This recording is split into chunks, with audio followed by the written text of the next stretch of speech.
നീലേശ്വരം പാലത്തിന്റെ ബലപരിശോധനയെ തുടർന്ന് യാത്രക്കാർ വഴിയിൽ കുടുങ്ങിയത് മണിക്കൂറുകളോളമാണ്. ശനിയാഴ്ച രാത്രി അടച്ചിട്ട പാലം ഞായറാഴ്ച രാവിലെ 6 മണിയോടുകൂടിയാണ് ഗതാഗതത്തിനായി തുറന്നുകൊടുത്തത്. This news sponsored by Shobhika Weddings, Big Mall, Kanyanad, Kozhikode, Koilandi and Kutyadi. കഴിഞ്ഞ ദിവസം രാത്രി 10 മണിയോടുകൂടിയാണ് IIT ക്യൂബ് സംഘം നീലേശ്വരം പാലത്തിൽ പരിശോധന തുടങ്ങിയത്. പാലം അടച്ചതറിയാതെ എത്തിയ ദീർഘദൂര ബസ്സുകളിലെ യാത്രക്കാരാണ് വഴിയിൽ കുടുങ്ങിയത്.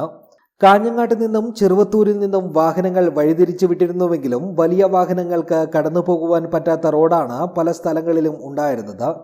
ടാങ്കർ ലോറികളും ടൂറിസ്റ്റ് ബസ്സുകളും ദീർഘദൂര ബസ്സുകളും വഴിയിൽ കുടുങ്ങിയ നിലയിലായിരുന്നു. ഇതര ജില്ലകളിൽ നിന്നും കാസർഗോഡ്, മംഗലാപുരം, ബാംഗ്ലൂർ എന്നിവിടങ്ങളിലേക്ക് സർവീസ് നടത്തുന്ന ബസ്സുകൾ ഉൾപ്പെടെ വഴിയിൽ കുടുങ്ങിയതോടെ യാത്രക്കാർക്ക് വെള്ളവും ഭക്ഷണവും കിട്ടാതെ ദുരിതത്തിലായി. പല യാത്രക്കാരും ഗതാഗതം നിയന്ത്രിക്കുന്ന പോലീസുകാരുമായി വാക്കുതർക്കവുമുണ്ടായി. തുടർന്ന് ഞായറാഴ്ച രാവിലെ 6 മണിയോടുകൂടിയാണ് പാലം ഗതാഗതത്തിനായി തുറന്നുകൊടുത്തത്. News bureau, Nileshwar.